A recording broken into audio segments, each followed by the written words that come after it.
But the moment I walked away, got into my apartment, it was like there was a welcome party that the demons threw. Welcome home. I've had couples say, I sleep with my husband, but still he masturbates. I had somebody come to me and tell me that one day, and I was like, I never really understood it, because you have a wife who is open, you can already sleep with them, you can do whatever you want, but what pushes you to go after having sex with your wife to go ahead and masturbate?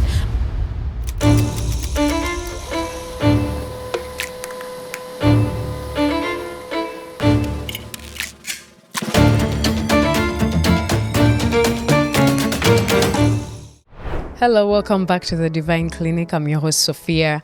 Thank you so much for tuning in for this episode. This is a continuation from the previous episode where Moses, my brother, was sharing about his struggles with pornography, fornication, and masturbation. This is a very life-changing story, and I know you are going to love it and enjoy it. Please do not forget to subscribe, share, comment, send it to somebody. Don't watch this by yourself, because most of us are struggling with these things, but Moses has chosen to turn his pain and struggles into purpose. Now, if you missed last week's episode, the link is down below. Go ahead and watch it when you have time. It will make more sense and give you clarity about where we are right now. So let's get into it. With masturbation and pornography, a time comes when you feel you want to have a real person in your life, because you get to watch a lot, you get to see so much, and because what you're seeing, they're involving people. So you want to say, okay, let me try out with a human being as well, and not just do it myself. And so for me, that's where the point came in. Of course, even with friends telling me, Moses, we all have girlfriends. You have nothing to contribute on the table when we are discussing. So it's weird that when you're in some cliques and friendships, the kind of conversation go on, especially for boys, they're discussing about experiences and this encounter with this girl, this one. Have you tried this thing? I've tried. So you have nothing to offer. And that was for me, I think, the impetus that it came to saying, okay, let me start. Because I had a girlfriend in high school, but not involving myself sexually with her. But when I get to this now season of this encounter of my friends and all this pressure on you, and feeling like you're not contributing anything in this friendship that you're in, Right. That's where the pressure comes in. And I remember even when she came into my life, it didn't solve the issue of masturbation. It didn't really solve it at all, Right. which I thought would be the answer, but it was the total opposite. It just was there. It's like adding one more sin to your life, and even the other ones are still active, And they're it's still not satisfying. Didn't do anything at all. After having with your girlfriend, your mind would remind you, Moses, no, it is different. What we are looking for is not We this. want the other one that you do. Yes. So I heard somebody say that a girl felt like she wasn't doing enough for the guy because this guy had expectations from watching pornography. Was that did that ever affect you on the performance, the way you were sleeping with this girl? Did that ever affect you in your relationship? Did you ever expect anything more from this girl? Well, I would say, because my girlfriend hadn't, I don't think she had watched porn the way I had watched porn. Right. So it was mainly my head, I would think, which had seen so much of that, graphic images and all these ugly things. But I would say, in terms of her and being with me, she had met all the expectations. I would meet or she would meet all the expectations. And there comes to a point where, of course, you would start to watch with her. I want to show her. But I remember each time I would want to watch it with her, she would always object to it. She never really wanted to watch it, and maybe when I would leave, she would watch it alone. I don't know. But I remember each time you would want to watch it with her, maybe you think it would be interesting. She never wasn't interested into watching it, really. And so personally, I would just be like with a normal person, how you engage yourself. And as a young boy, of course, you want to explore this, explore that. So I think she would do everything on her own, on her end. But because, as I said, masturbation is a demon, when it sits on your head and it enters you properly, it will program your mind to know that, okay, even if you get 5, 6, 7, 8 girlfriends, you will have fun and do everything, but then you it will still take you want back more. to the drawing board and say, there is something you are missing. Right. So when you go to the bathroom to shower, you're going to find yourself, me, Moses, masturbating again. Like, wait, doesn't make sense. I have all I this have a going on. girlfriend, and I thought my life is going to be different. So, and now you've added one more sin to what already you're struggling with, but it's also not helping. Right. And it instead making it worse. That, okay, now you're lusting for this girl, she has come, because that's the lust, pure lust. The only reason why she comes is because you want now to try out what you've seen in this movie on the real person. So you've done it, you think that is going to be it. It cannot. I don't know why it can't. First and foremost, the images in your head are different. And as I said at some point, that these people that we watch, they have used drugs and things. Their energy is different from yours, and the people they are doing it with, they may look different and more beautiful, and they have all, but then they're also not in their senses. There's something on them, so it gets into your head, and you want to do that thing, and even when you think you've done it, it still comes back, and you engage into masturbation. And that's why I said I began to cry, because now I felt helpless. You're struggling. That even with my girlfriend, I am still feeling helpless.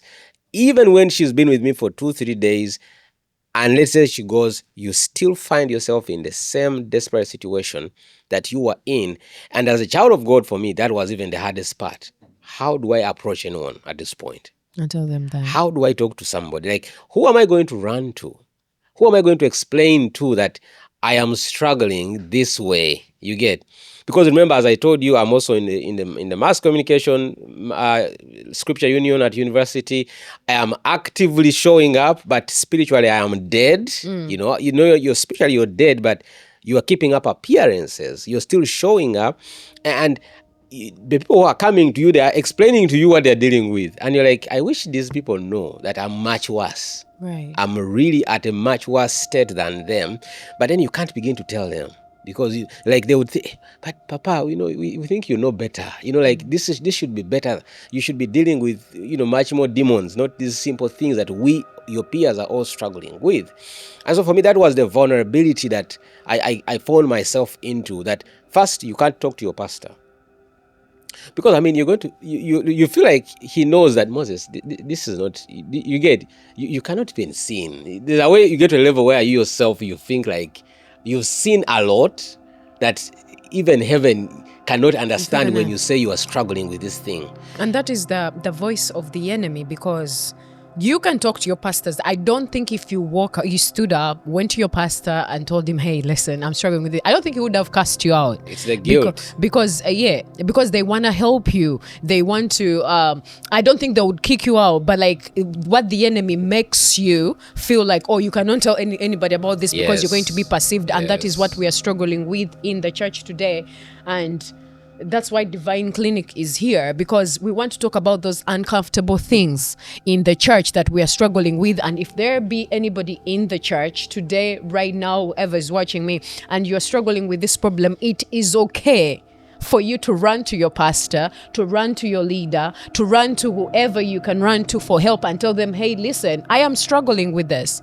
The enemy wants to shut our mouths and be like, okay, you know what? You cannot tell anybody about this. You cannot seek help because, you'll be seen a certain way. But no. And another thing that you mentioned about still wanting more, and I've had couples, which something I never really understood. I've had couples say, I sleep with my husband, but still he masturbates. I had somebody come to me and tell me that one day, and I was like, I never really understood it, because you have a wife who is open, you can already sleep with them, you can do whatever you want, but what pushes you to go after having sex with your wife to go ahead and masturbate? And we find that one of most of the things we have introduced to ourselves, some couples, actually Christian couples, watch those movies to try, and I think they call it spicing up their marriages, like their sex life. And others allow their husbands to do that because, it makes them happy. But now that you're talking about it like that, it is actually a spirit. It's because he's not satisfied. He made a covenant with this thing, and it keeps pulling him even after sleeping with their wife. So those are things that we're supposed to look out as Christians. It is not okay that your husband is masturbating after sleeping. It is not okay that your husband is masturbating after sleeping with you. It is not okay for you to be watching such movies in your matrimonial bedroom. So let us look out for that. Do you have anything to say about that? Yeah, I mean, and the other thing also, because when you talk about masturbation, many people think only about the men. Right. I've had a girl explain to me, and she was in a country also abroad for over 6 years, separated from her husband or boyfriend, fiance. So she began to buy these sex toys. Her friends introduced her to these sex toys and say, "This is okay. It's child of God, Christian, tongue talking." So you know what? You cannot manage to stay here for 6 years. You're going to commit sin. At least you would rather use this instead of, going to sleep with people. So she said her friends who are Christian introduced this to her. And so she began with one, and they gave them names. They had one. I don't know what, but they gave them names. So she used the first one, and they told her, if this one fails, we can give you this other one. So she's explaining. She said she got to the point where she began to have experiences and encounters that she had never had with her fiancé, with those toys. And she could fantasize more with the toys. So after her period of working comes to the end, she goes back to Uganda. She says she couldn't get back into the marriage with her husband. Why? Because her mind had been so programmed to these toys. The kind of satisfaction the toys would give her could never match with the husband. Because she would say, if she wanted a certain experience, she knew which toy to use.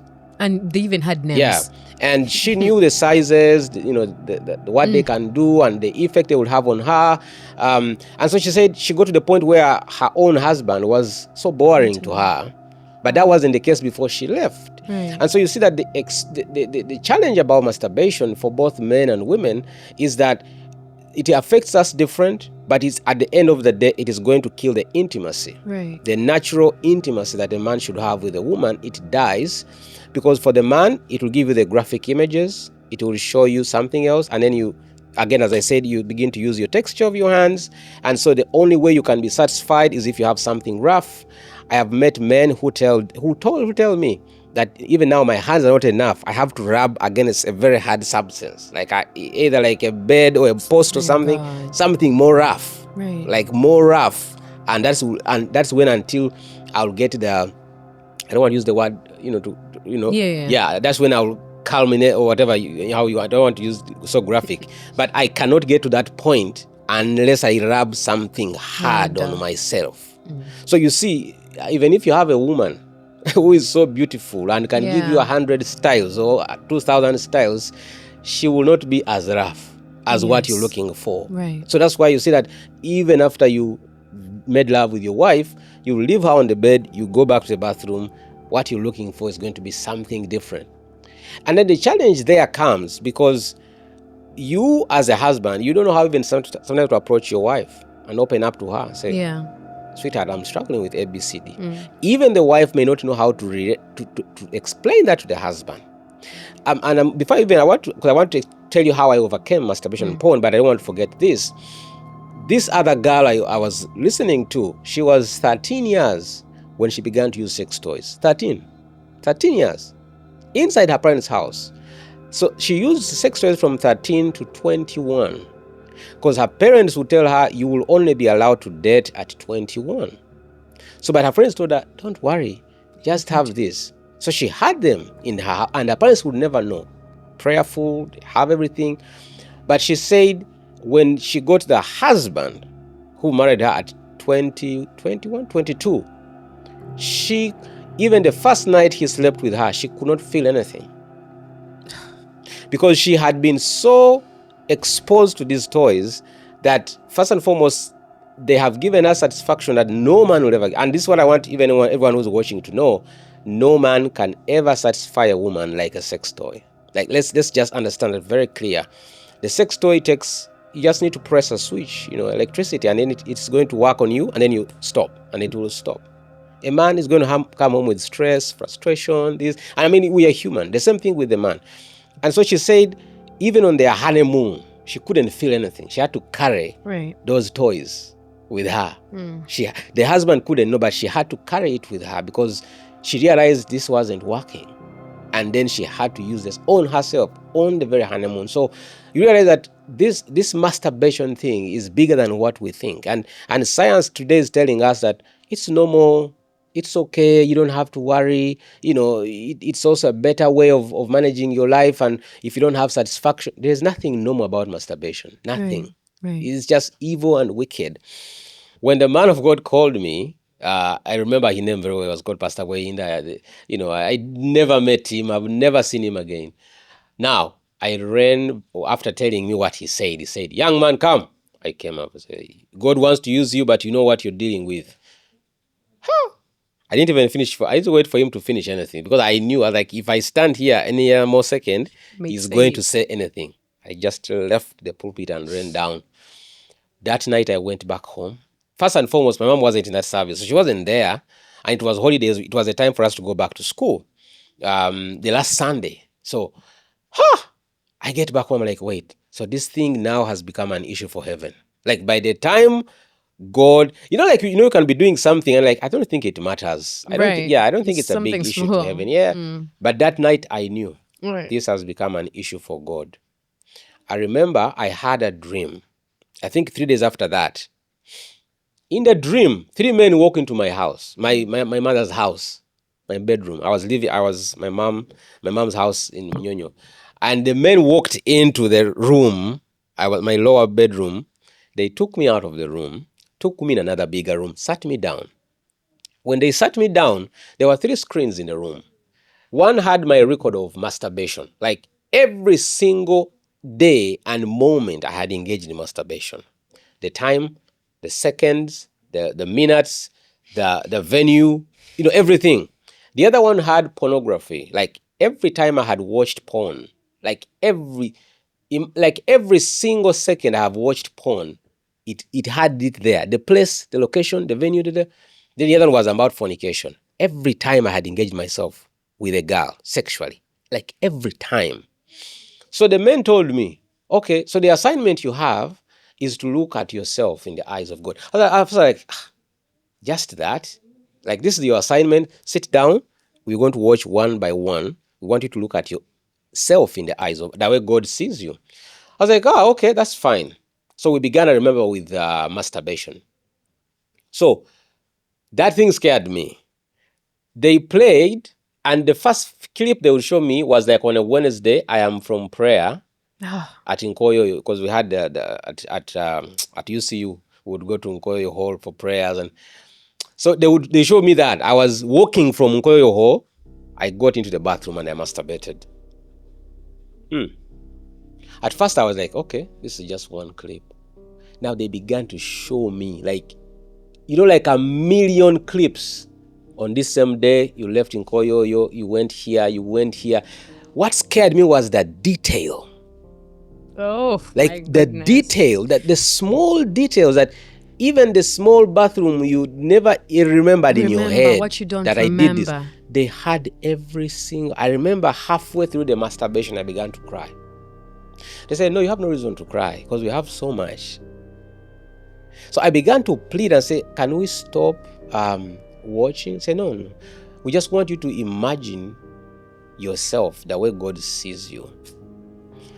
Now, imagine you're on masturbation, not even halfway. Yeah. Because as I told you, I had begun with masturbation from year 1. Now we're in year 3. And they have every toilet I had been in, every place I had been in, even on my altar. That's why it even hurt me so bad, because they showed me that day when I was on my altar. Wow. After prayer, and I masturbated. I was like, wait, this is so detailed. Like, the only thing that scared me was the detail. You can't say I didn't do it. No, and that day was not even the day for judgment. Imagine, there wasn't even like judgment. Right. They were just saying, we want you to see yourself in the eyes of God. Like, in other words, we want you to look at this foolery in the eyes of God. So we were watching porn, and I began to cry. I began to see myself in my mother's. The thing is, in my mother's house, I never involved in masturbation. That's the thing. I never had any day when I entered my mom's house and I involved in masturbation. I don't know why, but I never had it. Even in the records I was seeing, there was no. Because I remembered in my head, I was like, I'm going to struggle with this thing, but I will never do it in my mother's house. Wow. I don't know how, for some reason, that was the case. But I had all these records, and then they went to porn. Oh. They showed me all the hardcore porn I was watching. I would see myself on the remote. I would see myself after watching porn, masturbate, watch. Like I could see everything. Like they were just clicking. You know, like touch screen, the one we think we have. They would just tap it and they will show you.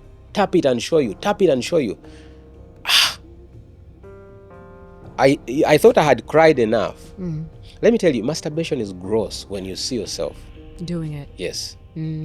Because I would see myself running from church, going back home, pray, after prayer, watch porn, after watching porn, masturbate, after masturbate, get into bed, and then you remember what you watch it again, then you get that kind of thing, and they would show it to you Friday, this overnight. I love a man called Ben Ochola. That guy, Ben Ochola, is the one who taught me how to pray. Like Ben Ochola, Pastor Ben Ochola. He was our guy. Pastor Ben Ochola was my guy. But you see, these struggles, it's funny that we would go and attend Pastor Ben Ochola's services, pray. That guy would take, I don't know, it would be Fridays, I've forgotten which days it would be. But that guy would take us into prayer from midnight to 3 a.m. praying in tongues. Like tongues. Until you haven't prayed. You would pray until the sun comes out. You go back home. That thing comes back on your head. And you would see that on the screen. Oh, yes. So I would see myself praying in tongues. Pastor Ben Ochola. That guy, one day I'll see him, I'll give him a present. Because that guy taught me how to pray. Like he really... And so that I would see myself with Pastor Ben, we are praying in the service. And I don't know whether it will be a youth service. I don't know why. But it will be a day where it will be young people, those of the Hadijas and the others would be all there praying. Right. You go back home. Man, this thing is just saying, welcome back. We are starting afresh. Now, in the dream, I watch porn, masturbation. I go to fornication. They show me a day. I had told my mom a lie that we are going for this. Because now I was working at the same time. I had got a job at the time. I was working at WBS Television. Top journalist in my days, man. I think God had so much favor on me that at a very young age, I was so exposed. That's right. I'm on TV, you are, meeting presidents and this and that, but I'm still struggling the same thing. So I saw myself telling my mom in one of the instances that we have this work, whatever, it was a Friday. So they showed me telling my mom that we are going for this work. I think it was a work something. And then they showed my mom on her knees at night that same day, praying for me. For the work meeting I had gone for. Then they showed me in fornication. Like I was in fornication, my mom was praying for me for the meeting. That's sad. And then they would tell me, so this is the meeting you went through. You lied to your mom that you're going for this meeting, but you were going in the act of fornication. I remember it was a Friday. That one I saw it clear. Because they would show you things that you couldn't even defend yourself. Like you wouldn't defend yourself because you could see. And these were not like angels that were shining and they were like people telling me these things and showing me. I remember after watching and I was like, so in my spirit I said, I just need to go to hell. Like that's what I said.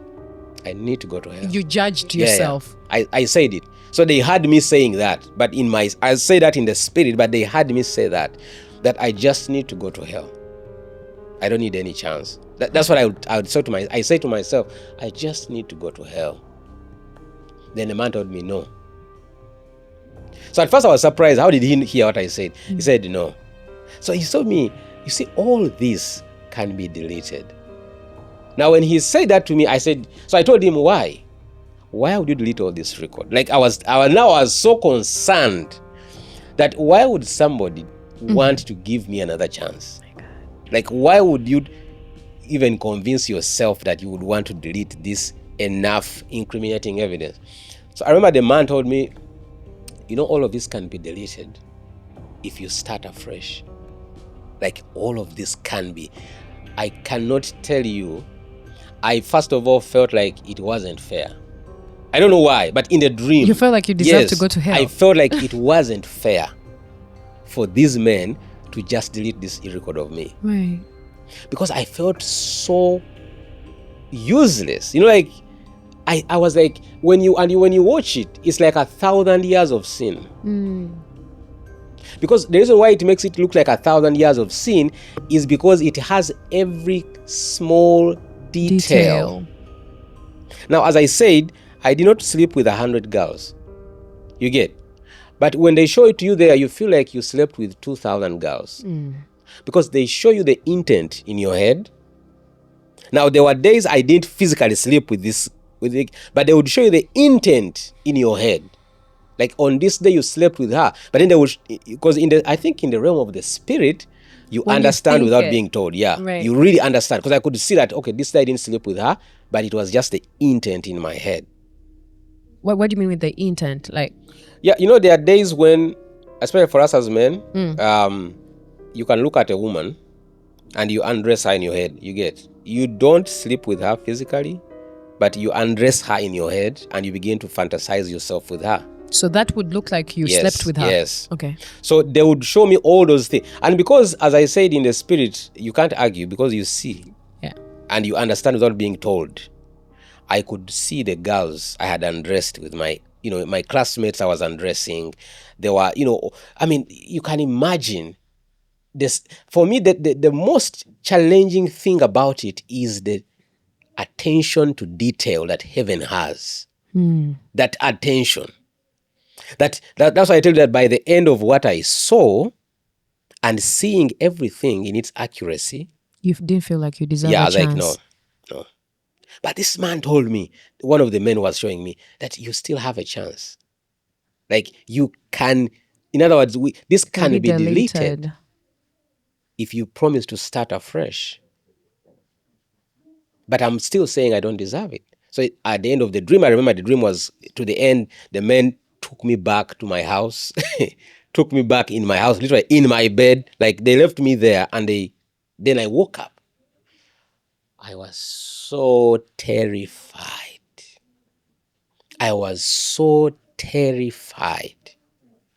To the point that I think for 2 days, I couldn't even leave. Because I think that time I couldn't even go to class at any given point for 2 days.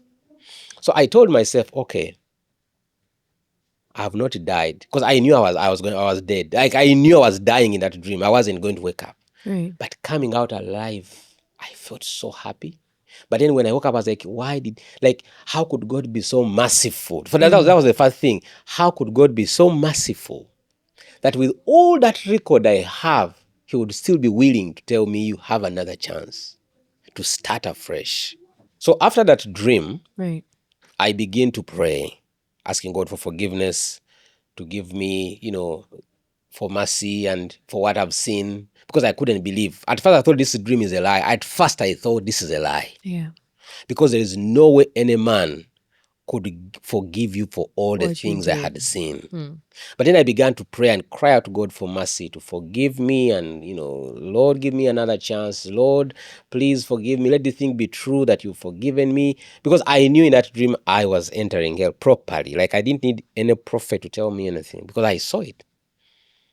But I think it was either 3 or 4 months in, because I stopped it. When I saw what had happened to me in the dream, you stopped I stopped masturbating. All the pornography and everything. And the fornication too? But listen, I didn't throw away these materials. Oh.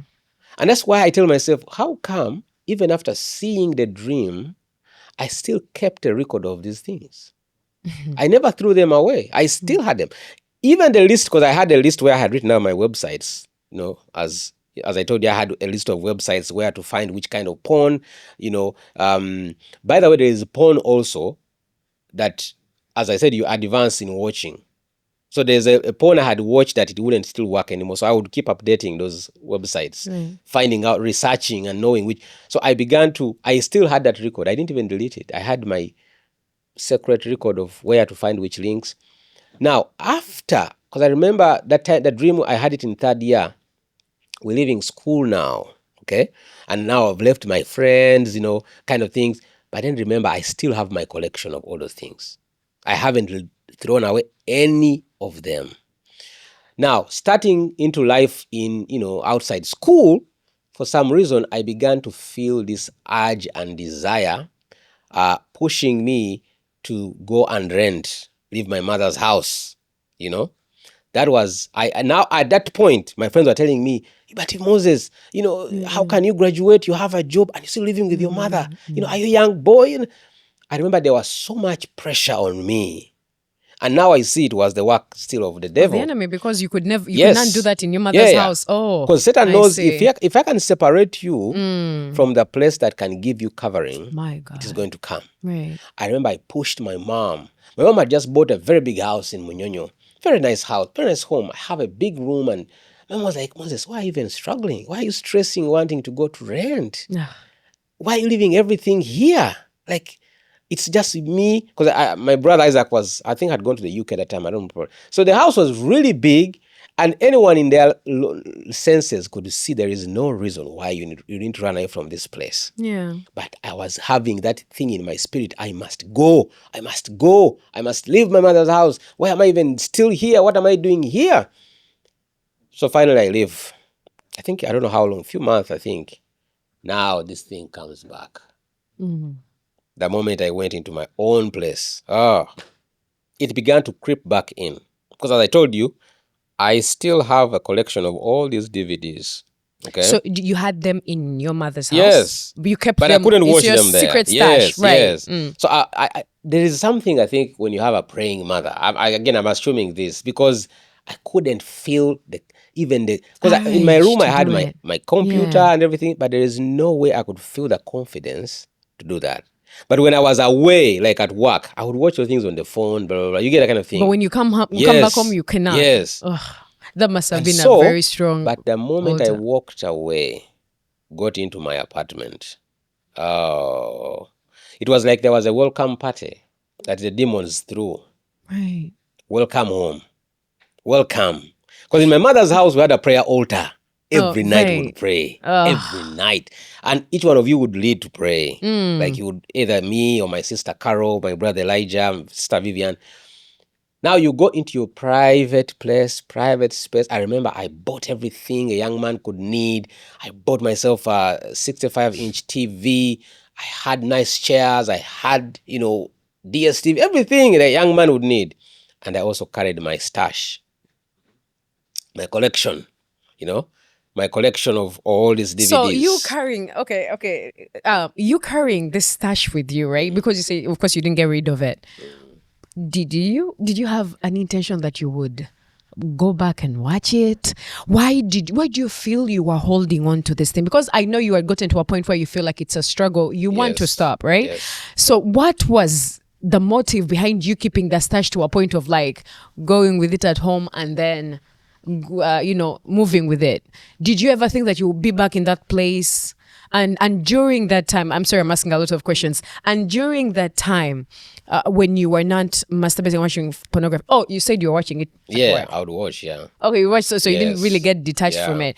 How long was it from the encounter, that like the time you have that dream, to the point where you weren't doing it, and to the point you started doing it again? How long was that period of time? Actually, so this is the thing.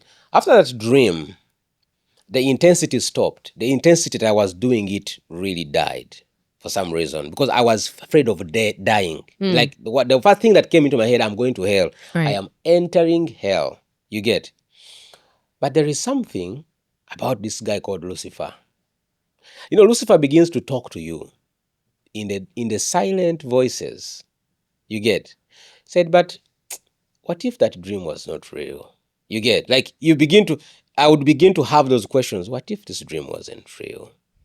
What if I was thinking, Now I began to even think that because God is so merciful and He forgave me, if at any time somebody sins, He will forgive me again. You get that kind of thinking in my head. Right. But the thing about my CDs was, I don't know whether it was separation anxiety that I had, but I think because of the investment and the many years I had been with these things, You had gotten it attached was to not easy to let go of those things. But also the other thing I realized, which I had as a challenge, because I didn't grow up with a father, I realized also at some point I lacked a father figure in my life, like somebody to relate with, because I was experimenting on everything. I had no way to even understand. So that's why when I went back into my house, as I said, I It don't was know easy to how come I back. gained the confidence to begin watching it again. It begins to become stronger in you that this is the way. This is how it is going to be. If he was merciful then, he's going to still be merciful to you. And you see, the thing is, if Satan engages you in a conversation and you begin to respond, you can't overcome. Like the moment you engage him in a conversation, you will not overcome it. The best thing is to say no from the very beginning. Resist him and he Yeah, will flee. no, I will not do it. I really hate it when I do this, but unfortunately, that is all the time we had for tonight.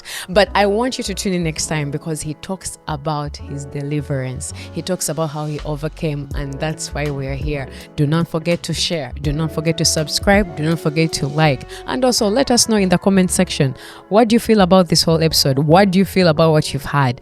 Let us know your experience. It could be that is going to deliver somebody else. Thank you.